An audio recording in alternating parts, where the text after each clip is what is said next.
Our next speaker, I'm happy to introduce. I am married to him, and his name is Dean Theophilos. He has a master's in addiction studies and advanced studies from Hazelden Graduate School. He's a licensed alcohol and drug counselor, licensed professional clinical counselor, and is certified in dialectical behavioral therapy. He has a background in working in a faith-based addiction treatment center called Minnesota Teen Challenge, and he currently works at NUWAY House, which is also an addiction treatment center in St. Paul, Minnesota.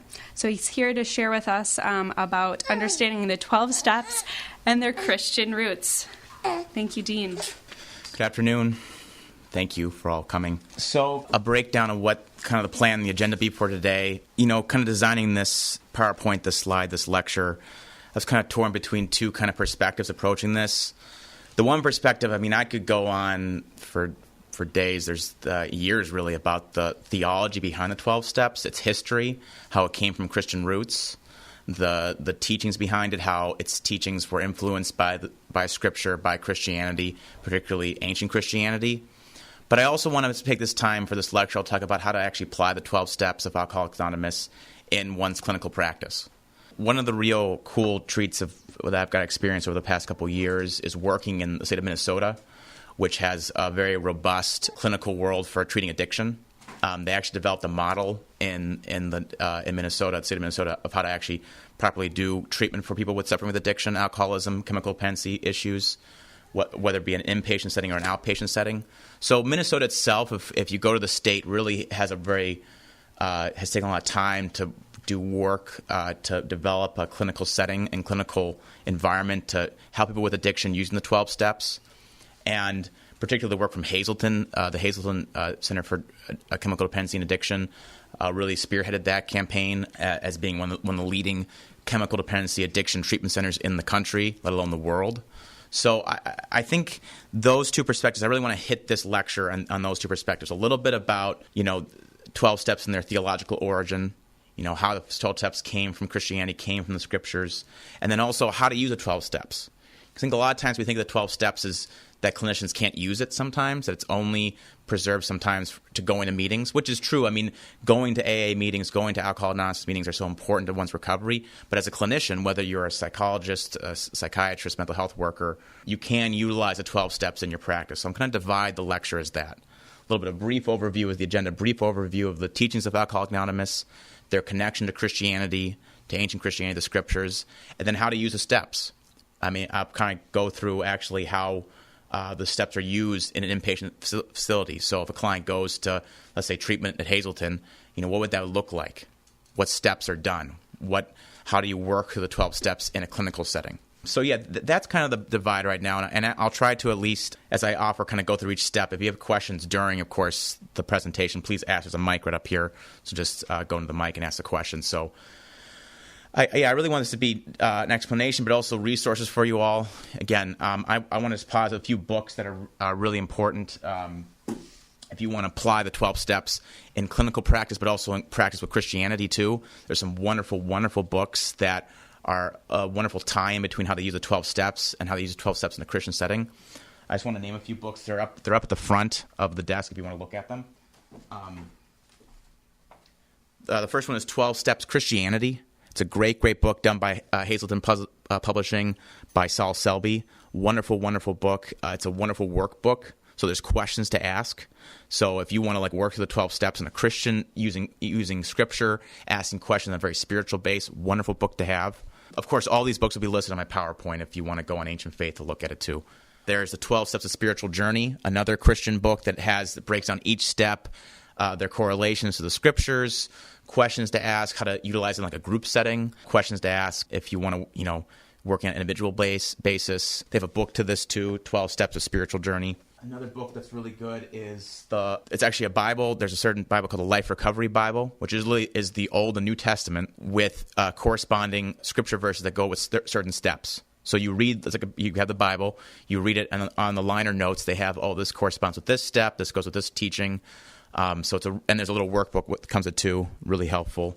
Another book that's really good, it's more kind of an idea book, Teachings Behind the 12 Steps. It's called Richard Ward's Breathing Underwater, The Spirituality of the 12 Steps. Richard Ward is a as a Catholic monk down in New Mexico. Just a nice little overview of the spirituality behind it. And then, of course, I am very indebted to the book of the Steps of Transformation by Father Meletios Weber, the Orthodox perspective on the 12 steps and its Christian teaching. So just resources, just to offer you guys resources to try to help you, if you want to utilize it in your own life or with the help of others in your own practice. So those are kind of the big main books. So just kind of break down the history of AA, a really brief overview. So Alcoholics Anonymous, which is the organization that created the 12 steps, began in 1935 in Akron, Ohio, with a meeting between Bill W., a New York stockbroker, and Dr. Bob S., an Akron surgeon. Both have been hopeless alcoholics, and both men had also been in contact with the Oxford Group. And I want to mention the Oxford Group particularly in this lecture because the Oxford Group is kind of the connecting piece. If you want to know how the 12 steps connected to Christianity, you got to go with the Oxford Group. And it's a wonderful, wonderful group that doesn't exist anymore, or at least not by name. But that was particularly, if you want to know where the kernel, the shell, the source of where the 12 steps gets their ideas from, it comes from the Oxford Group. But again, the founders of Alcoholics Anonymous, the founders of the 12 steps were Bill W. and Dr. Bob. Their meeting helped strengthen, so they both met in 1935. Their meeting helped strengthen and maintain their sobriety, and they began to form groups helping others suffering from alcoholism. Early in 1939, the fellowship published their basic textbook, Alcoholics Anonymous. It's called The Big Book. I have right here. This is a very common book. When you go to meetings to AA, you'll be reading from this book. It's kind of like the central text of Alcoholics Anonymous, the central text of all the ideas of AA and the 12 steps, the source of its teachings. And, AA's growth was rapid. It's one of the, if you learn a little about the history of how addiction work, and particularly in the United States and in the 20th century, the 19th century, this is such a unique organization that grew so rapidly and so successfully that we have now meetings all over the world, all over the country, over to millions of members, and that's a rare thing because there were other forms of groups to try to help healing from alcoholism didn't work. And so the uniqueness of the 12 steps is very powerful. And so, it's in many ways, it's a phenomenon, a miracle in some degrees that AA, happened in the 30s, in the deep of the Depression, grew so rapidly, and now we have meetings all over the world. But the beauty of also AA is that there are many different iterations, many different groups. One of the big things that people ask me about Alcoholics Anonymous, the treatment of addiction, the 12 steps, does it just apply to alcoholism? It does not. The beauty of AA, not only did it grow with groups and more meetings, there's different types of meetings. And not just with alcoholism, but with all types of addictions. So right here I have, in the middle you have Dr. Bob and Bill W. They're the founders of AA. They're the founders of Alcoholics Anonymous. But from that, AA grew to different organizations. And you see the symbols for them on here. You see the one NA, that's Narcotics Anonymous, those people who had addiction issues with hard drugs, cocaine, methamphetamines, pills. You see one right there called Al-Anon. Al-Anon was developed shortly after AA. It's groups of meetings who work the 12 steps, who are the family members, the loved ones of those suffering with addiction. So if you go to Al-Anon meetings, you can go to meetings that come together. They do 12-step work, but it's how the family copes with addiction. You see GA, Gamblers Anonymous, Alateen, meetings for the children of the people with addiction issues. You have Sexaholics Anonymous. You have Overeaters Anonymous. You have Emotions Anonymous, literally meetings with people suffering with emotions. There's text on that too. Food Addicts Anonymous, Codependent Anonymous. So I think that's something that's lost sometimes. We think about AA meetings with just an AA meeting. You just go for addiction issues, alcohol. Surprisingly enough, if you go online, you search these organizations, you can find a meeting for almost any sort of issue you're struggling with. And the one other, also down there, of this big collage of pictures. See in the bottom, you see Celebrate Recovery right down there. Those are meetings for people with addiction issues that's strictly Christian-based. One of the big things I'll discuss more in this lecture is that, AA doesn't use particularly Christian language. There's no particular language of Jesus Christ. However, there was an organization that was formed called Celebrate Recovery that is Christ-based. So you go to these meetings called Celebrate Recovery meetings. They do the 12 steps, but it has Jesus as the central source of spiritual healing. Whereas AA kind of has more of a God of understanding. Different religions, different faiths can come in there to go to an AA meeting. With Celebrate Recovery meetings, you could literally, it's Christian-based, and you can go to those meetings and learn about your Christian faith while also healing from addiction issues you're struggling with. So I just keep this collage right here to remind you all about the fact that the 12 steps have been used and utilized in different settings, not just alcoholism, but other types of addiction, non-chemical dependency addictions, and then emotion addictions. Codependent Anonymous are people have codependent relationships, unhealthy relationships. So those means about how to have better relationships in your life.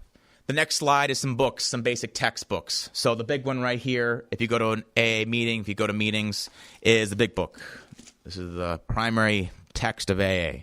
This is kind of the Bible of AA. This is, you want to learn the basic teachings. This is a wonderful book, but of course there's other major big texts that you can use and people can use in recovery. Right there's a 12 steps and 12 traditions written by Bill W. It's also kind of the breakdown of each step. Steps 1, 2, 3, 4, 5, 6, 7, 8, 9, 10, 11, 12. The traditions of the 12 steps. I like the little black book right there, 24 hours a day. That's the daily devotional. This is a devotional that you can read every morning. So we would offer this in treatment so that, we'd have certain meditation hours during inpatient treatment where you could read a devotional, and that's one of them. That's a very primary, beautiful devotional for those in recovery. I don't have it with me, actually, but it's an amazing little book, a little devotional. The other major text book is Narcotics Anonymous. NA has their own big book. It's also a wonderful book too, written a little bit later. One thing about the big book is that the language is somewhat antiquated. Bill W. wrote in the 30s and 40s, so its language is a little bit kind of dated. NA's big book is much more kind of modern language, a little more sometimes simplify the language. And NA has its book called NA How It Works and Why. That little green book in the top corner right there, I highly recommend that book. Wonderful, wonderful book. If you want to know how the 12 steps work, the NA book is really, really powerful, and it just kind of breaks down the steps really, really well. It comes from the NA perspective, but it's just a wonderful articulation. Other books, there's the Al-Anon workbook, the big book that for people, Al-Anon, those loved ones whose a person is in addiction, how they cope and recover. They have their own devotional called Courage to Change, a wonderful little book, daily readings, every day of the year. And then another lovely little, it's not so much a devotional, but kind of a collective sayings called As Bill Sees It. Bill W. is kind of a central member founder of AA. He wrote a lot of literature on the subject. But that book is just a collection of his writings, what he wrote about. So these are kind of basic texts. So literally a lot of people who come to treatment in Minnesota or at Hazleton, these texts were offered to them. You have to read them during treatment. Offer these texts, say you have to read these things and learn about them, write about them while you're in treatment. And they're just wonderful books in general to kind of give you a great understanding of how the 12 steps work. And then here are the 12 steps. I'll go through each one. I'll read them aloud. So step 1, we admitted we are powerless over alcohol, that our lives become unmanageable. Step 2, came to believe that a power greater than ourselves can restore us to sanity. Step 3, made a decision to turn our will and our lives over to the care of God as we understand him. Step 4, made a searching, fearless moral inventory of ourselves. Step 5, admitted to God, ourselves, and to another human being the exact nature of our wrongs. Step 6, we were entirely ready to have God remove all these defects of character. Step 7, humbly asked him to remove our shortcomings. Step 8, made a list of all the persons we have harmed and become willing to make amends with them.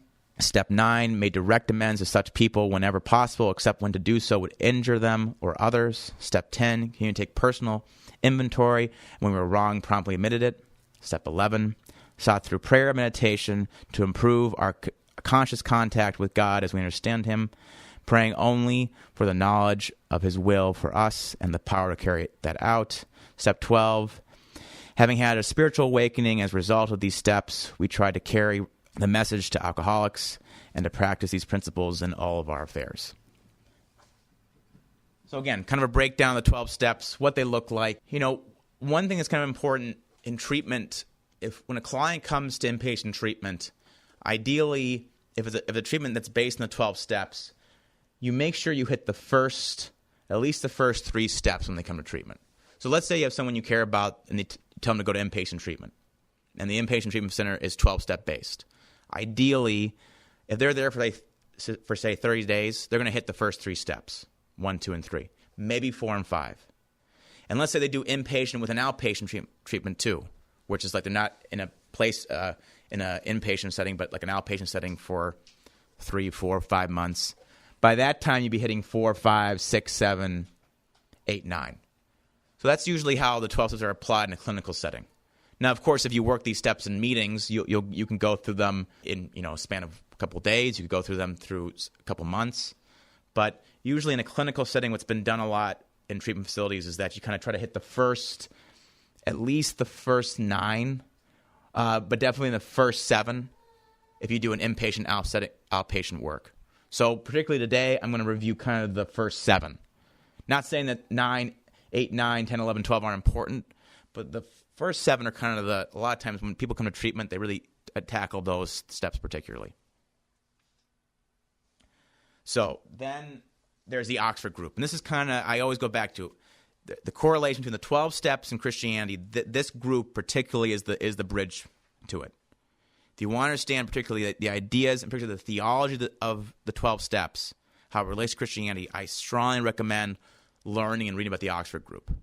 And right here I have this called Practice These Principles and What is the Oxford Group. Highly, highly recommend get this book. It's a wonderful book. You can buy it online by Hazelton Publishing. A link to it is in the PowerPoint. It's I'll tell you more, but it's a wonderful little book, and it shows so much of how the teachings of Christianity are part of the 12 steps teachings. So just kind of a brief overview of the Oxford group. Again, I could go on for days with this subject, but the Oxford group, founded in 1921, was a non-denominational Christian movement whose purpose was to lead individuals into dynamic, life-changing relationship with Jesus Christ. So in the 20s, there were these meetings of Christians from all different parts of denominations, parts of the world coming together to have these meetings to have a better relationship with Jesus Christ. The goal of the Oxford group was complete surrender of one's life to Christ and to live out one's faith through practical and real actions of piety. Frank Buckman, a Lutheran minister, was the founder of the Oxford group. Buckman went through his own crisis of faith, but while traveling to Europe, he attended the Kenchwick Convention in England, where his faith was reignited and inspired him to create the Oxford group. So you have this Lutheran minister, and they talk about this. There's other books about the Oxford group, but this Lutheran minister, he feels he's lost his faith, doesn't know how to regain it, and he goes to this special convention in England that's kind of like this revival meeting, and his faith is reignited, and that's what inspires him to create the Oxford group. And it's very interesting to point is that like these movements, you kind of think about what's the origin of this, is that it came from, there are these movements, especially out in Western Christianity, in the Western nations, to have these revival meetings, these meetings of people coming together, different faith backgrounds to reignite their faith. And the Kenchwick Convention was a Christian holiness movement which has its roots in Methodist, Wesleyan, Protestant Christianity. And I think this is really important. It's odd because people don't really realize, how is the 12 steps connected to Christianity. Well, I think if we really kind of explore, Christianity came from these Methodist, Wesleyan holiness movements. Now I can go a lot into the theology behind this, but particularly these holiness movements that occurred in the West and Western Europe and America were these movements about having Christians better live out their lives. So literally, it was just this idea that you let's say you were living in England and you want to be a better Anglican. Well, these movements were created to say, well, we want to live a better Christian walk. We want to be better Christians. And to explore more of this, the founder of Methodism and Wesleyanism was John Wesley. And there is connections between John Wesley and the Orthodox Church. John Wesley's teachings about living a deeper Christian life has its roots to Orthodox asceticism, Orthodox monastic work. He was particularly influenced by St. Ephrem the Syrian. So there's a sense so much of the Oxford group saying we wanted a group that made Christians live like first century Christians, to walk the life of ascetical life of surrendering to God. You see parallels with some of the teachings of the Oxford group with the ideas of monks amonathos, of true metanoia, of true theosis. So it's interesting that I think sometimes, a side note, a personal point is that when I was working in some faith-based communities, there were some Christians I'd work with who didn't like the 12 steps, didn't think it had anything to do with Christianity, which I find so odd because, granted, there's different Christian denominations, different theologies, but Christianity is you can see it so much shown in the 12 steps, how you act, how you behave, how you live out your life is so pivotal, so similar, so much parallels to how one walks a Christian life, one of humility, one of love for Jesus Christ. And on one side, the Oxford Group still exists. It's changed its name now to the Initiatives for Change. So the Oxford Group, of course, died out by the 30s and 40s. It was pretty much gone. But the group still exists to some degree. It's become more of a social activist group. But the origin of it definitely in the early 20s was the idea that having Christians to walk a more meaningful, more powerful life. So some basic overview of the Oxford Group. The Oxford Group had some basic principles. The first one was the 4 moral standards: absolute honesty, absolute purity, absolute unselfishness, and absolute love. Those are kind of the basic ideas, that if one has joined the Oxford Group, you walk in the spirit of honesty, purity, unselfishness, and love. And 4 practical steps. They talk about surrender our life, past, present, future, to God's keeping and direction. 2, sharing our sins and temptations to another Christian, and to use sharing as a witness to help others still unchanged to recognize and acknowledge their sins. Restitution to whom we have wronged directly or indirectly. And countenance, listening, accepting, and relying on God's guidance, carrying out everything we do and say, great and small. So that's kind of basic overviews. But you get this sense, again, of this reliance, this love for God, giving oneself over to God, walking this path of love, but of surrender over to God's will. That was kind of the idea of the Oxford Group, that if you go to the Oxford Group, you're going to be enveloped with God's love and guided by his path. And here's some quotes from the Oxford Group that from this book that, again, kind of particularly highlights the power of the teaching it had. So one of the ideas they had in the Oxford Group is the idea that sin was a disease. So they write this point. They say sin is a disease with consequences that we cannot foretell or judge. It is contagious as any contagious disease our bodies may suffer from. That's a very interesting point, because I think, we think about the idea of addiction as a disease. You've probably heard it before. That idea has its roots in some regards in the Oxford Group viewing sin as a disease. And particularly, I have out here Romans 7:15, which is paraphrased. I do what I do, what I hate, what I do not do, I do, what I don't want to do, what I want to do, I do not do. Kind of showing Paul's kind of addiction to the flesh to some degree. They use that text as kind of a reminder that when we're consumed by sinfulness, we're consumed by unhealthy behaviors, we can't control ourselves. We're out of control. We don't have the freedom anymore to act in a good way. So the Oxford Group really saw that, sin was a disease that we don't really have complete control over. Another quote, and he writes there, that we cannot get rid of them, the sins, by deciding to think no more about them. They may never leave us of their own accord, unless they are cut out by deciding surgical spiritual operation, which will destroy them, roots and all, set us free from their killing obsession. So that was the other point of this, is that we can't deal with this sinful behavior on ourselves. We need something greater, something more powerful to help us root it out.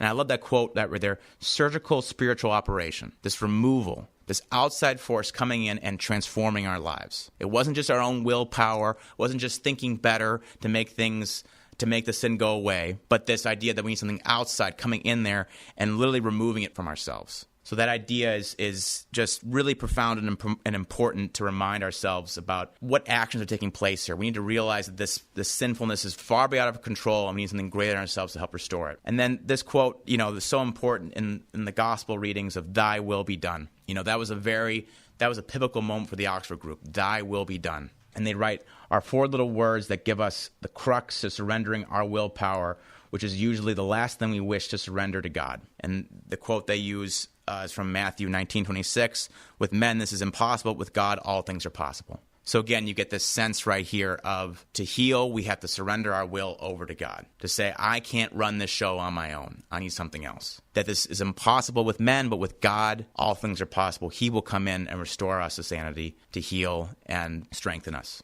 And then I like this quote too, that they talk about surrendering to God every difficulty that confronts us, each temptation, each spiritual struggle, lay them before him, either to take away or to show us their proper spiritual proportion. This idea that problems face us, we have to give them over to God, giving our problems over to God. And they actually use the idea from Luke 9 of taking up thy cross, denying himself, taking his cross and following Christ. This idea that if we're going to live a life that denies oneself and lives the walk of God, that we have to give everything up over to him, every problem over to him. So again, just to highlight this idea of healing occurs through realizing that the problem itself is much larger than we expected, much more powerful, much more baffling, much more cunning than we thought possible, and to give ourselves over to God to let his guidance heal us, restore us, strengthen us. So those ideas influence Bill W.'s writing so much. If you read the writings of the big book of Alcoholics Anonymous, so much of that idea that the problem is much bigger than we realized, we are not powerful enough, we need some outside help to heal us,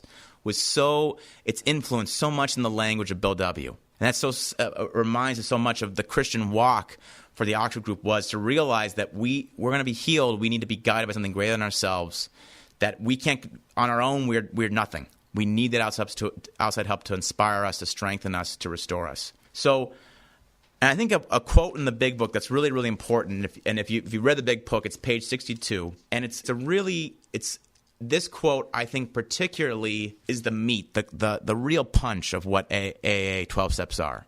You kind of wonder, how does one heal in 12 steps? Particularly, I think these quotes really get to how it occurs, really understands how we heal from addiction. So I want to read the quote from the big book. There, I have the quotes right up here, but I want to read the quotes from page 62 of the big book. It writes, selfishness, self-centeredness, that we think is the root of our troubles. Driven by 100 forms of fear, self-delusion, self-seeking, and self-pity, we step on the toes of our fellows, and they retaliate. Sometimes they hurt us, seemingly without provocation, but invariably we find that at some time in the past we have made decisions based on self, which later placed us in the position to be hurt. So our troubles, we think, are basically our own making. They arise out of ourselves. The alcoholic is an extreme example of self-will run riot, though he usually doesn't think so. Above everything, we alcoholics must be rid of this selfishness. We must, for it kills us. God makes that possible, and there often seems no way for entirely getting rid of the self without his aid. Many of us have moral and philosophical convictions galore, but we could not live up to them even though we would have liked to. Neither could we reduce our self-centeredness much by wishing or trying on our own power. We had to have God's help. And I like this part. This is very pivotal. This is how and why of it. First of all, we had to quit playing God. It didn't work. Next, we decided that hereafter in this drama of life, God was going to be our director. He is the principal. We are his agents. He is the father. We are his children. Most good ideas are simple, but this concept was the keystone of the new triumphant arch through which we passed into freedom. I think what's so amazing about that quote right here is that if anyone asked you, like, what do the 12 steps do? What occurs in the 12 steps? How does it work? Well, you could ask them simply, it gets rid of your selfishness. What's the mechanism of the 12 steps? How do the 12 steps work? It gets rid of one's selfishness. When you walk the steps, the 12 steps, when you admit you're powerless, when you admit you need God's help, when you surrender your will to God, you're getting rid of your selfishness. And Bill W. points this out, that the selfishness is the root of the problems. I think a lot of times that idea gets missed because, clients come to treatment and they have all these ideas about, do I really have an addiction? Do I really, what's going on in my life? I don't agree with all this stuff. Well, let's just start simply. Do you want to be more humble? Do you want to be more loving, more kind? Do you want to be less selfish? Let's start with that. That's pretty universal. And if we start with that concept, it actually can help people get through addiction better, because that's kind of the battle at stake here. The addiction itself has been ravaging the person's life, but it comes from that selfishness. And once that selfishness is removed, is let go, is surrendered over to God, healing can transform, come in, and encompass one's life with great joy and wonder. So, and again, that has its roots in Christianity. The first thing Christ mentions so much is repent. The kingdom of heaven is at hand. And that's the idea to repent, metanoia, the 180. It's realizing that we've been living a sinful life, a selfish life, a life that I'm the king of the universe. I'm the king of everything. I run the house. And Christ saying, whoa, hold on a second. That's how it works. I have a little point down here. In the early days of AA, some of the early members of AA called the group the James Club. Why? Because they felt that so much of AA's work and meetings was done from the book of James. We could go through the whole book of James, which would take forever. But, the book of James, this idea of surrendering one's will completely over to God is so pivotal, so important. And they said the book of James, So the big text that we used a lot in the early days of AA, and this is on page 4, was the Sermon on the Mount, 1 Corinthians, and the book of James. And the Sermon on the Mount particularly is considered like kind of the Christ's major teachings to the people, to early Christians. The book of James is a very practical book. If you read it, it talks about how to live a Christian walk. 1 Corinthians 13 particularly is a famous quote about love. What does Paul talk about? Living a life of love, living a life of repentance, love, and care. And particularly one of the major quotes for Bill W. when he created the 12 steps was James 2:20. Faith without works is dead. And that was, again, I want to pause. That's so important, because for AA to have its meat, there's a big attack on AA is that, AA is a spiritual program, and I don't like spirituality. And I could explore this subject more, but it's so important that spirituality for AA is not this believe certain dogma or believe, certain ideas. Let me convince you how God exists and then you're okay. It's how do we live? Because that quote, faith without works is dead, was so important for Bill W. The Oxford group, the whole idea of the Oxford group that they founded was that there were all these Christians who weren't being Christians. They'd say they're Christians by name, but they weren't living it. And that was so important for Bill W. It was like, if we want to really know God, or as a Christian, if we want to know Christ, we want to understand him, who God is, we got to live it. We got to live that life to understand how faith works. Book of James is the idea that if we want to live a Christian walk, to understand how to live in a better Christian way, we have to do these actions of faith. 1 Corinthians 13, I can speak in tongues, prophesize, perform miracles. If I have not love, it's nothing. Paul's point there is that living a life of love, of Christian love, will heal and transform you. And for doing the 12 steps is that if you want to be transformed, if you want to have a deeper spiritual life, do healthy actions to heal you. If you want to say that, spirituality has transformed me, has healed me of my addiction, do those actions. Walk the walk. Don't just talk the talk. So, the next slide, we go through the 12 steps. And again, for the rest of the lecture, I just want to go particularly about, how to use the 12 steps in clinical practice. So I could go on all day about the idea about the philosophy and theology and the 12 steps, but I want to go more in particularly of how to use the 12 steps in clinical work. So if we look at the 12 steps, usually in Minnesota at least, if you go to treatment facilities that are 12-step based, ideally if a person is an inpatient, you do the first 7. Now, again, particularly the first 3 steps in inpatient, then 4, 5, 6, 7 in outpatient. The next slide says we admitted we are powerless over our addiction and our lives become unmanageable. So that's the first step, powerlessness. The idea if a person wants to heal, the addict wants to heal, they have to admit that this addiction is too much for them. And, one of the ideas that you kind of wonder, this is more, if someone asks you, how do I do this first step? A very easy way to tell them is that, do the how of the program. And right now you see the word how, H-O-W. So those are 3 lovely words, and I think they're really straightforward. If someone asks you, how do I do this step? Always tell them how. Be honest. Be open-minded, be willing. Very straightforward. If you're struggling with anything, how can I be more honest? How can I be open-minded? How can I be more willing? So particularly if you go to the next page, page 5, when we're doing the first step, they come to treatment. A lot of people come to treatment and there's a spectrum. Some people come to treatment for addiction and they don't want to acknowledge. So people come to treatment, there's kind of 2 types of people, fall in 2 camps. People who really say, I ain't got no problem. Maybe I was forced to come here by court. Mom told me you got to go to treatment or you're out of the house. Yeah, that's severe. Now, some people come to treatment and they do acknowledge their power. You know what? I have an addiction. I've been in treatment before. I can't lick it. I need help. But for people who definitely don't want to admit they have addiction issues, and you see it a lot actually, people come to treatment and they're just coming here just to appease people, or they've been court ordered to come here to treatment. We do kind of call it a first step inventory. And literally the inventory is, I don't know if you can see it on the piece of paper, but literally the idea is, okay, you don't think of an addiction issue? Well, tell me about your life. Tell me how addiction has affected your life. And we go through all the categories. We say, well, how did it affect your physical health? How did it cause liver disease? Did it cause brain aneurysms? Did it cause high blood pressure because of your addiction? How much time you were spending on alcoholism? Were you going to the liquor store every single week, every day? How much money were you spending on alcoholism? We actually do the step in treatment where we say, okay, give me a number. How much money did you spend on alcoholism? How much do you spend on drugs? And we have people going into the millions. We have counselors saying, oh, you spent over $100,000 on drugs? You could have paid off your child's college loans. You could have bought a new house. You could have saved for retirement. But no, you spend it all on addiction. You sure your life's manageable? You sure your life's going well? We say, how much did it affect your social life, your work life? How many hours did you miss jobs because you were too wasted to go to work? How many birthdays did you miss? How many anniversaries did you not go to? How many fights you get into with your loved ones because of your addiction issues? So we tell them when they come to treatment, write this all down. Give me a life story. How much did the addiction affect your life? Because a lot of people come into treatment saying, oh, no, I ain't got no problems. It's everyone else's fault.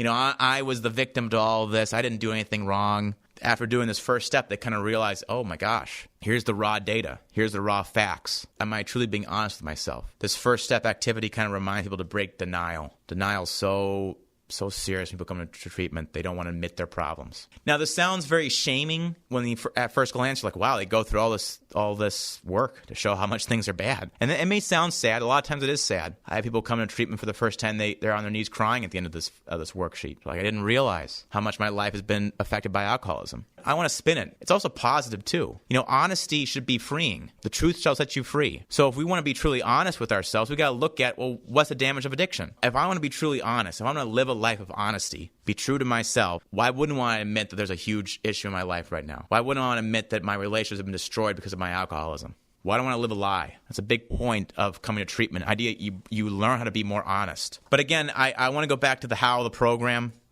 If you ask, how do you work this step? It's honesty, open-mindedness, and willingness. Honesty. Am I willing to look at all the damage my addiction caused in my life? Am I willing to fight any denial or self-justification that hides my bad behavior? So that's very important. If you're going to go to treatment to heal your addiction, if you have an addiction issue, you got to be honest with yourself. How is this affecting me? Am I really acknowledging that I'm living a life of out of control, of disaster, and do I want to get better? Open-mindedness. What have I heard in my recovery I have trouble believing? Am I willing to listen to ideas and concepts from others that I may disagree with or dislike personally? I'm going to heal. If I'm going to grow, I had to be willing to listen. So if my counselor or my group or my sponsor is a big thing in AA, you got to find a sponsor that helps guide you. I would be willing to.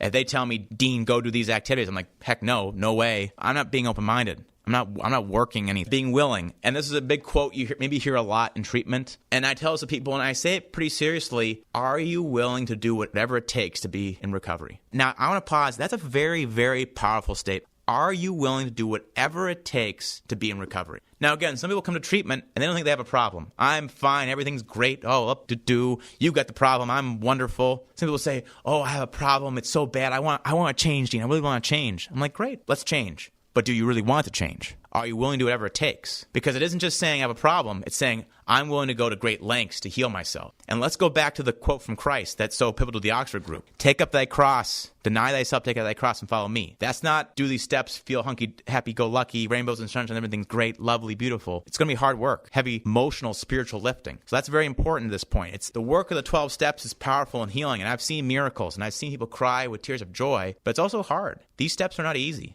And a lot of times what happens is that, remember, there's 12 of these steps. You may get the first step really well, the second step really well. You'll go to the fourth and fifth step. You're like, oh, I don't want to do that. I'll do the first three, but not the 4 and 5, or not 8 and 9. Oh, well, hold on. Wait a second. Are you willing to do whatever it takes? Whatever it takes. Not these things, but not those things. Again, that's my will. I'm running the show, not allowing God to come in, transform my life. So after they do step 1, which sometimes they come to treatment, inpatient treatment, that's all they get through is the first step. Or maybe they come to treatment, they won't even admit they're powerless. They may leave treatment and say, I still want to use. Which happens a lot. They'll come into inpatient, spend 30, 40, 50 days in treatment, go back out, use the next day. We do all this work in the first step, they don't change. That happens. But if they get to step 1, we go to step 2. Came to believe that a power greater than ourselves could restore us to sanity. Now, one thing about Hazelden that's very nice when I was doing my graduate work there is that Hazelden has spiritual counselors.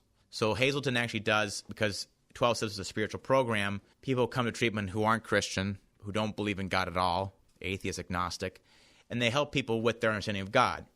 So we actually try to help people. It's like, okay, if you want to believe of a higher power, something greater than yourselves, have some spiritual life, we'll help you understand that. And so there's chaplains at inpatient that help people have groups about, how do you understand God? And we do exercises on that. So let's say you're working with a client who's not religious. We actually do exercises where we say, okay, tell me how you understand God.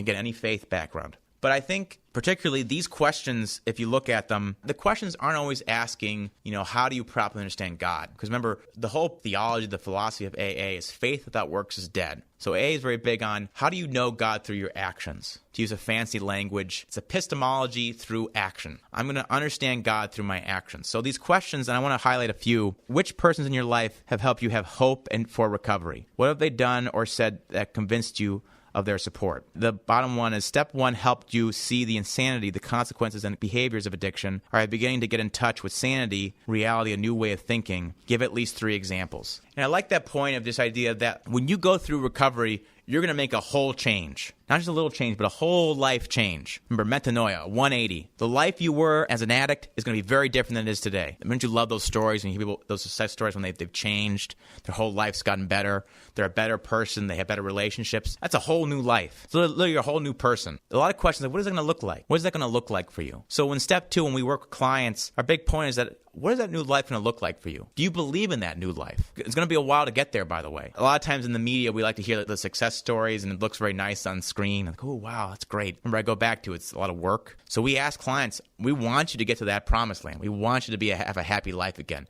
But do you believe in that happy life? Do you have the hope to walk that path? Because it ain't going to be given to you. I always say we want treatment to be like, oh, they go to treatment, everything's good now, right? No. They go to treatment, they're going to walk a path for years to help better themselves. In many ways, we don't heal until the last breath we take on this planet Earth. So I want good things to come your way. You got to have the hope that I'm going to walk that path to do that. The next page, step 3, made a decision to turn our will and our lives over to the care of God as we understand Him. Again, this is a very spiritual question, so it's understanding what that God looks like for them in treatment. But, I definitely kind of like some of these questions particularly is explain how you made decisions in the past, list resources that you use to support yourself today, how you make decisions in the future, list 3 examples of how you've been self-centered in the past, make a list of examples of how you've been selfish in the past, and what does it mean to turn your life over to God? Particularly that question is like when we do step 3 in treatment, we kind of ask them, okay, how have you been selfish?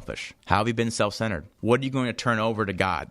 Again, don't just say those words. Give me particular actions. So if I'm going to turn my life over to God, I'm going to say, when I feel like when I don't want to do anything over the weekend, I don't want to go to a meeting, I got to give over to God and allow myself to just do an action. A lot of times, self-centeredness occurs with being preoccupied with your own self-interest, being too lazy, too angry, too bitter, too resentful. Turning over those actions to God is so important in that step. I'm going to keep going to step 4. Step 4, made a searching, fearless moral inventory of ourselves. Particularly in step 4, the big question to ask is, you got to do internal exploration of yourself. You got to look at your own character defects. Okay, you've admitted you have addiction issue. Great. Now let's look at the underlying issues behind that. Oh, you've been resentful all your life. You've been very angry all your life. So a big thing in step 4, if you go to meetings, you work with a sponsor to help you break down what are your bad character defects? What are your bad sinful behaviors? Addiction was part of it, but it's also part of depression, anger, anxiety, rude to others, bitter. On here you see a few examples of inventory worksheets, and they talk a lot about, what things to look at. And if you go to the next page on page 7, they particularly break down, if you're going to do an inventory of yourselves in step 4, they go to the Sermon on the Mount, Matthew 5 and 6. The big things that Christ mentions in the Sermon on the Mount is, are you angry? Do you have lust, sexual problems? And are you anxious? And when you do an inventory of yourselves in step 4, they ask you, how angry have you been in your life? Have you had any sexual problems in your life? And how fearful have you been in your life? How much of those played in your life? Again, if we want to heal from addiction, we got to look at those issues. People go about, I've been rude to my wife, my children. I've been rude to my friends. I've been an angry person. I've been super fearful, anxious. I don't leave the house, I'm too afraid. I've been too lazy. Or maybe I've had sexual addiction issues. Maybe I've been super resentful at people. So that you do that during treatment. And then by step 5, we admitted to God, ourselves, and to another human being the exact nature of our wrongs, particularly the idea is forgiveness. So let's say you do this inventory of yourselves and you look at your past and how you've been resentful and angry and spiteful and these bad mistakes you've made. And now then step 5 is, well, how do you forgive yourself? So in treatment, there actually is spiritual chaplains who do step 5 work with people. So a chaplain comes in. Some of the stuff in step 5 is pretty intense. But the idea in step 5, particularly, we ask clients to be like, are you able to forgive yourself? Can you believe that God forgive you? Can you forgive yourself? What does forgiveness look like for you? And just keep moving along. Step 6, we're entirely ready to have God remove all these defects of character. Again, it goes back to this point in these steps is that If you want to transform yourself in addiction, you got to look at your character defects. You got to look at other issues in your life too. So if I want to remain sober, if I want to stay away from chemicals, I got to look at my anxiety. I got to look at my fear. I got to look at my resentments. I got to work on that every day. Hopefully, let's say someone's in recovery and they're going to meetings every day. They're going to work with a sponsor. They go to those meetings to work on their emotional issues. I'm looking at my depression. I'm looking at my anxiety. Ideally, you do that throughout your life. People have, let's say, 20, 30, 40 years of sobriety. They've been away from chemicals for that long. How they did it? They were working on those issues. I don't know how to deal with my anxiety. You're working on that. I don't know how to be less depressed. We're working on that too. You go to meetings to look at different ways to approach those issues. AA groups, your sponsor, your counselor to help you work on those issues. Step 7, humbly ask God to remove our shortcomings. Again, back to the idea of what does it mean to be humble. If I want to live a life of recovery, I want to deal with my anxiety in a humble way. If I want to be in recovery, I want to deal with my depression in a humble way. What does that look like? And particularly, we go back to the how to be open-minded, and willing. We're like, you got to try new ways to do it. If you want to completely follow the will of somebody else, let God guide you, you got to be willing to approach problems in a new way. I got to hear advice. Let's say, well, this is the way. Let's say you're not very good at dealing with your anger, and someone tells you, well, try this way to deal with it. And you're like, no, I don't want to do it that way. Maybe you got to learn how to communicate better. Well, I don't want to learn how to communicate better. Are you really being humble? Again, it just kind of goes back to the theme. If I want to be willing to deal with my anger, I want to try every idea possible. So if my counselor, my group tells me, hey, Dean, you got to work on communicating in this new fashion, be like, okay, yeah, I'll do it. And then just a brief overview. Again, step 8 and 9 is making amends, make a list of people we've harmed, make direct amends with them. And again, that goes back to we got to restore relationships. If we're going to walk a path of recovery, we have to heal and restore relationships. So there's questions to do with that. But I would stress that probably in treatment, when clients come to treatment, they wait on step 8 and 9 after some time of sobriety, just because you gotta be working yourself first before you try to fix other problems. And then, step 10, 11, 12, a lot of that's almost repeat work from the first 7 steps. Step 10 is about continue to take personal inventory. Well, ideally, you're taking inventory since the beginning. You keep doing that for the rest of your life. And of course, prayer is very important. If you want to have more, learning how to surrender more, you have to learn how to pray better. And then having that spiritual awakening, doing more service to others. Again, AA, the 12 steps, means that you're learning how to do kind acts of love for other people. But particularly in treatment, if you're doing outpatient treatment or inpatient, these steps are they're part of it, but they don't always hit on it immediately while you're in treatment. They wait a little bit of time. And so, that's the whole of it. I just want to close this one quote, and then we'll close it for the day. This is from the 24 Hours a Day. This is on the last page of the pamphlet. And it writes, "The prodigal son took his journey into a far country and wasted his substance on wild living. That's what we addicts do. We waste our substance with wild living. When he came to himself, he said, I will arise and go to my father. That's what you do when you come to yourself. What you do in AA when you come to yourself. Your addict self is not your real self. Your sane, sober, respectable self is your real self." Just to hit that point again is that this is a transformation of the self. When you walk a path of recovery, when you get healed by the 12 steps, you are transforming yourself into a new person. You are shedding the old self, becoming a new self, as St. Paul writes. And that's the beauty of AA. So with that, I will end. So thank you. Thank you. We don't have a lot of time for questions, but if you want to do a question up there, you can totally ask. Thanks, Dean. Yeah. Can you comment on sponsors and Yes. how they fit in? Yes, I mentioned it briefly. Thank you. Sponsorship is probably critical if you want to learn, I think, the idea of humility in AA, because the idea is if you have sponsorship, you're following the guidance of that sponsor. So ideally, if you go to meetings, you have to find someone who has a lot of years in sobriety. So kind of like an elder almost. Like I would almost say like a spiritual father in Orthodoxy would be someone who has years of experience in recovery, and they guide you through this path. They work through each step. Now, in treatment, if someone comes to treatment, we ask them to find one. So they'll go to meetings while in treatment. And so ideally, you work with them through each step, and you follow their guidance. I mean, it goes as much as to say, if you have someone who's guiding you, helping you on this path, you ask that person, call them every day. You say, hey, how do I deal with this issue? How do I resolve this issue? Again, teaching that idea of humility because you are learning their guidance. So particularly the sponsor helps you go through each step. They read the big book together. And particularly in the 4th and 5th step, you do your 4th and 5th step with them. So you go through an inventory with them, and then you confess your sins to them and learn how to have deep forgiveness. So again, a basic overview, but particularly with the idea of the sponsorship is supposed to deepen that humility. I mean, sometimes we ask people, like, you should be calling your sponsor, especially in your first year of recovery, at least every day. I mean, and you're asking them, hey, how do I deal with this problem today? Can I get your guidance? I have a lot of cravings today I want to use. What should I do? And ideally, you listen to that person. They should tell you, hey, do this A, B, and Z. You do it. Thank you. Yeah. Excellent presentation. Thank you. Mine has to do with the current medical and insurance environment, because when you look at 28-day programs, sometimes it'll take people several times, to really recover. So in this current environment, are you seeing that the medical and insurance environment is supportive, or is it part of the challenge to get people into these programs? Yeah, that's a great question. The big change now, and I don't have all the details, is that they're actually moving away from the 30-day model.